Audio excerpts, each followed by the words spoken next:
Y pues me da mucho gusto saludar por la vía telefónica a Jorge Sales Boyoli. Él es socio fundador del despacho Sales Boyoli, coordinador del Comité de Derecho Laboral de la Asociación Nacional de Abogados de Empresa, la ANDE. ¿Cómo estás, Jorge? Muy buenos días, feliz 2022. Juan Carlos, muy buenos días y feliz año para todos. Por ahí han cambiado un poco mis posiciones, ya luego se las paso ahí a la producción. Buenos días. Perfecto, muchas gracias, Jorge.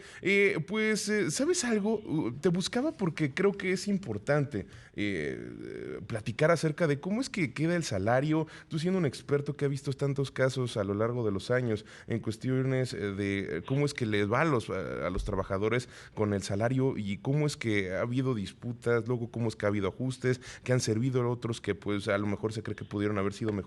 ¿Tú qué piensas acerca de cuál fue el ajuste del salario mínimo que hay para este año, ya que quedó en 172 pesos con 87 centavos al día?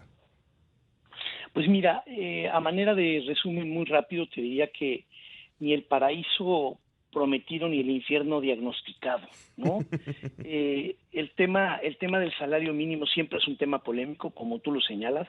Yo creo que esto sí es algo, nos guste o no, que hay que reconocerle y no hay que regatearle a este gobierno. Ha hecho un trabajo importante desde sus inicios por darle una recuperación importante al salario mínimo. Ya venía algo notándose desde el sexenio de Enrique Peña Nieto, pero no está siendo suficiente, Juan Carlos. El salario mínimo es una figura que se debe analizar desde varias ópticas. Primero desde la óptica del poder adquisitivo y luego desde la óptica de la pobreza laboral, que al final son dos caras de la misma moneda, ¿no? Está muy bien que el salario mínimo esté en estos rangos, que esté aumentando 2 dígitos. Se ha demostrado ya con modelos económicos que mientras la inflación se mantenga razonablemente controlada, es viable darle estos brincos tan grandes al salario mínimo, pero primero, el poder adquisitivo del salario mínimo hoy es el de 1960. Antes de este incremento que hubo para aplicarse a partir del día 1 de enero, el salario mínimo tenía el poder adquisitivo de 1940. Entonces, se ganaron 20 años, pero como sea, no es nada que debamos aplaudir que alcance para lo mismo de 1960.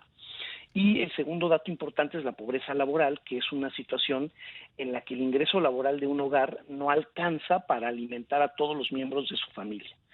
Esto no quiere decir que los hogares en pobreza laboral vivan sin comer. Lo que pasa es que logran alimentarse a partir de ingresos no laborales, como las remesas, las transferencias o el acceso a programas sociales. Pero en México, más del 40%, el 40.7% de la población vive en pobreza laboral. Eso no está bien. En ningún país una persona que esté en el trabajo formal, en el mercado formal de empleo, debiera ser pobre. Y seguimos teniendo al 40% de la población siendo pobre. Está el último tema, que es la canasta alimentaria. Hoy alcanza para más de una canasta alimentaria con el salario mínimo mensual de más o menos 5,000 pesos, pero las familias son de 3 personas. Entonces, cuando tú multiplicas por 3 personas la canasta alimentaria, sigue costando 300 pesos más que un mes de salario mínimo. Entonces, creo que todavía hay mucho que hacer, pero da la impresión que en este tema estamos por lo menos en la ruta correcta. Hay mucho que platicar porque mencionas puntos muy importantes, pero creo que el esencial es, dices que hay mucho por hacer. ¿Qué más se puede hacer en estos momentos para que el salario crezca? Porque también, pues, había una preocupación inflacionaria hace muchos años. Hemos visto con el paso del tiempo que los salarios no afectan como se esperaba a la inflación. Ha habido otros efectos, obviamente, que la mantienen por arriba del 7% actualmente. Pero ese es un punto importante. ¿Qué más se puede hacer para que se incremente más el salario? Realmente un aumento pues que sea más grande de lo que hemos visto en los últimos 3 años, ¿afectaría a los empresarios o no? ¿Cuál es tu opinión? A ver, me parece que tenemos que pensar desde el otro lado de la ecuación. Yo creo que lo que se está haciendo en política de materia de salarios mínimos, en materia salarial, es la ruta correcta. Desde 1994 la inflación se ha mantenido razonablemente controlada, y la tenemos un poco por arriba de lo que esperábamos, pero creo que algo que se puede hacer es salirnos de pagar salario mínimo, es decir, que cada vez menos personas paguen el salario mínimo, tomando en cuenta que eso es pobreza laboral. El 30% de la población económicamente activa gana salario mínimo, Juan Carlos. Creo que por ahí podemos empezar. Y el otro gran elemento es el tema de la negociación colectiva, de los contratos colectivos, que es otro gran tema que se está modificando y se está sacudiendo en México en estos momentos, pero quizá a través de la negociación colectiva se pueden buscar incentivos salariales que no solo vayan directo a la parte económica, a la parte del dinero contante y sonante, sino a prestaciones vinculadas a la productividad, que es otra de las grandes asignaturas pendientes, ¿no? Eso creo que es muy importante, que haya prestaciones que sean más atractivas, que estén por arriba, en fin, eso es muy importante. Ahora, creo que otro punto muy importante es que desde que entró, bueno, no desde que entró, pero ya es una práctica que ya tiene varios años, pero existe esta diferencia de un salario mínimo que se paga en la frontera y otro que se paga en el resto del país. Este cambio, porque por ejemplo, para la actualización ahora 2022, en casi todo el país va a ser de 172 pesos con 87 centavos, pero en la frontera es de 260 con 34 centavos. Esta diferencia en el pago realmente se ha visto con buenos ojos, sí ha funcionado para el norte y ha visto que pues sí se ve como con mayor competencia y ha sido atractivo, o en realidad no ha visto pues el efecto esperado. Vamos a ver, esto es un poco la misma historia, nada más contada desde un punto geográfico diferente. Hay que recordar que esto de las zonas geográficas ya existía en el salario mínimo, ya hace algunos lustros se retiró y se unificó el salario mínimo en todo el país. Ujú. México tiene distintas realidades, Juan Carlos, y la realidad de la frontera, lo sabes, no es la realidad de la Ciudad de México ni de Ajá. otras partes. Como que México, la economía va a 3 velocidades distintas, ¿no?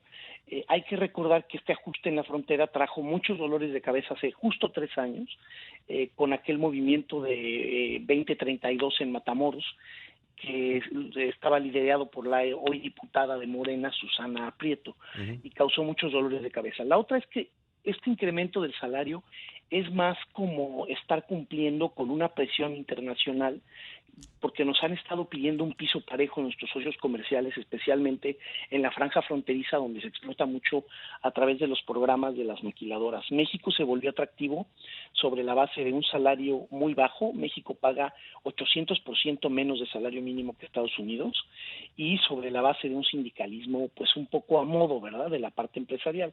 Así que eso es más como el pago de una factura y la realidad de vida cara que se vive afuera, pero el poder adquisitivo sigue mermado aún con ese incremento. Lo que pasa es que estamos en una franja diferente al estar en la frontera, ¿no? Y acabas de tocar punto importante, cuestiones del norte, también ya lo mencionabas, contratos colectivos. Nos quedan un par de minutos para terminar la entrevista, pero un panorama general de cómo nos encontramos después de ya varios años en los cuales, pues, o un buen año en realidad, año y meses, en el cual pues hemos empezado a enfrentar esta nueva realidad laboral en nuestro país. Bueno, México está viviendo en materia laboral más que una época de cambios, un cambio de época totalmente. Creo que la herramienta sindical va a dar mucho de qué hablar este año. Se tienen que legitimar los contratos colectivos, se tiene que ir desapareciendo esta tendencia de los contratos blancos y de protección.